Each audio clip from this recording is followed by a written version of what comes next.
ధాన్యం కొనుగోలు గురించి మీ అందరికీ కూడా గత ప్రభుత్వం ఏ విధంగా చేసింది, రైతులు ఆ విధాన లోపం మూలంగా ఎంఎస్పి ఇవ్వాలనే ఆలోచన మంచిదైనప్పటికీ కూడా ప్రభుత్వం అమలు చేసిన విధానాన్ని, ఆ విధానం మూలంగా రైతు సోదరులు ఎదుర్కొన్న సమస్యలు వర్ణనాతీతం అని చెప్పేసి మనం చేస్తామని నేను. ఒక మండలంలో పండించిన ధాన్యాన్ని ఎక్కడో సుదూరమైన మండలంలో మిల్స్ కి ట్యాగ్ చేయటం, వరి ప్రొడక్షన్ కి సంబంధించి అవగాహన లేకోకుండా ఎన్ని సంచులు కావాలి ఏమిటి అనేది ఒక అవగాహన లేకోకుండా ఆ సంచుల కోసం రైతులు ఇబ్బంది పడే పరిస్థితులు.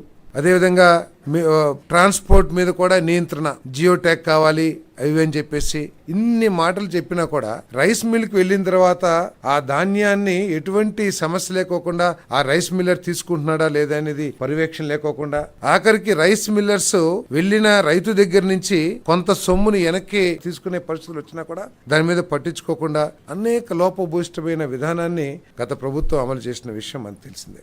అంతేకాకుండా దాదాపు 90 రోజులు గత రబీ సీజన్ లో సేకరించిన ధాన్యానికి 84-90 రోజులైనా కూడా రైతులకు పేమెంట్ చెల్లించకపోవటం మూలంగా రైతులు తీవ్ర ఇబ్బందులకు గురైన విషయాన్ని కూడా తీసుకొస్తున్నాం. దాదాపు 1600 కోట్ల రూపాయలు బకాయి పెట్టేసి వెళ్ళింది గత ప్రభుత్వం. దాంట్లో 1000 కోట్ల రూపాయలు వెంటనే మరి చంద్రబాబు నాయుడు గారి ప్రభుత్వం, రాష్ట్ర ప్రభుత్వం రిలీజ్ చేసిన విషయాన్ని కూడా తెలియజేస్తా ఉన్నాను. మరి త్వరలో ఇంకా మిగతాయి కూడా చెల్లించేస్తాం. మరి ఈ అవసరాల కోసం వాణిజ్య బ్యాంకుల నుంచి 2000 కోట్ల రూపాయల రుణాలని సేకరించడం కోసం మరి ఈ రోజు కేబినెట్ ప్రతిపాదనల్ని కేబినెట్ ఆమోదం చేసిందని చెప్పేసి మీకు తెలియజేస్తా ఉన్నాను. మరి ఏదైతే ఇబ్బందులు పడ్డారో రైతులకి ఎంఎస్పి అందించడం కోసం గతంలో రైతులు పడ్డ ఇబ్బందులన్నీ తొలగించే విధంగా మరి వచ్చే సీజన్ లో ధాన్యం సేకరణ విధానం ఉంటదని చెప్పేసి దాన్ని పూర్తి స్థాయిలో పర్యవేక్షిస్తూ రైతులకి ఎటువంటి సమస్యలు లేకోకుండా హ్యాసిల్ ఫ్రీగా ఆ ధాన్యాన్ని సరఫరా చేసే కార్యక్రమాన్ని చేస్తామని చెప్పేసి కూడా